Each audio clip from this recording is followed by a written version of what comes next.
আউযু বিল্লাহি মিনাশ শাইতানির রাজিম বিসমিল্লাহির রহমানির রহিম।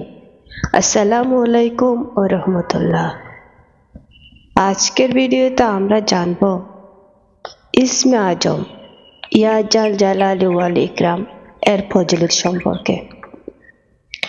আল্লাহর ৯৯টি নামের মধ্যে একটি নাম হলো জাল জালালি ওয়াল ইকরাম। এটি ইসমে আজম বা বড় নাম। জালাল শব্দের অর্থ মর্যাদাবান এবং ইকরাম অর্থ সম্মানিত। আল্লাহ বড় বা শ্রেষ্ঠত্ব প্রকাশ করতে যেসব নামে ডাকা হয় সেগুলোকে বলে ইসমে আজম। এই নামের শুরুতে ইয়া যোগ করলে হয় ইয়া জাল জালালি ওয়াল ইকরাম, যার অর্থ হে মর্যাদাবান ও সম্মানিত। আল্লাহ তাআলার এই নামটি কোরআনে এসেছে দুবার, সূরা আর-রহমানের ২৭ নম্বর ও ৭৮ নম্বর আয়াতে।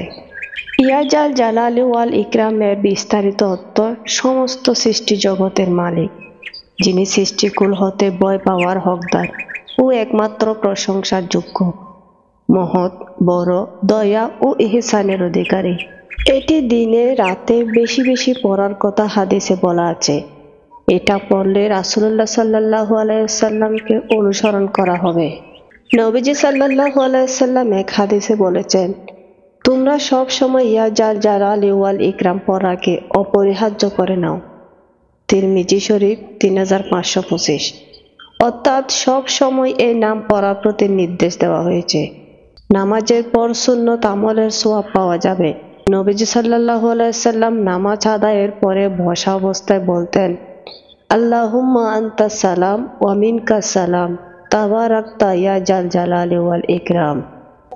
অর্থাৎ হে আল্লাহ, আপনি সালাম, শান্তি নিরাপত্তা প্রদানকারী, আপনার পক্ষ থেকেই সালাম আসে, আপনি বরকতময়, হে মহিমাময় ও মহানুভব। এটা দিয়ে ইসমে আজমের আমল করা হয়। একবার হযরত আনাস রাদিয়াল্লাহু তাআলা নবীজি সাল্লাল্লাহু আলাইহি সাল্লামের সঙ্গে বসা ছিলেন।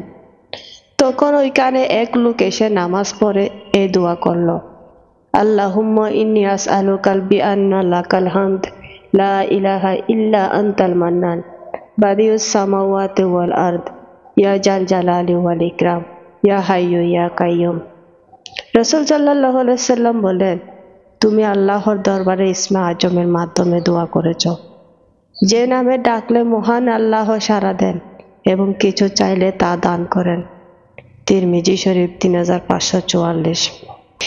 যেহেতু এটি ইসমে আজম বলে আলেমগণ অভিমত প্রকাশ করেছেন, তাই বিশেষ দোয়া করার সময় এ দোয়া বেশি বেশি পড়লে দোয়া কবুল হওয়ার সম্ভাবনা বেশি রয়েছে। দোয়া কবুল হওয়ার জন্য এই নামে আল্লাহ তাআলাকে বেশি বেশি ডাকা যেতে পারে। আসসালামু আলাইকুম ওয়া রাহমাতুল্লাহ।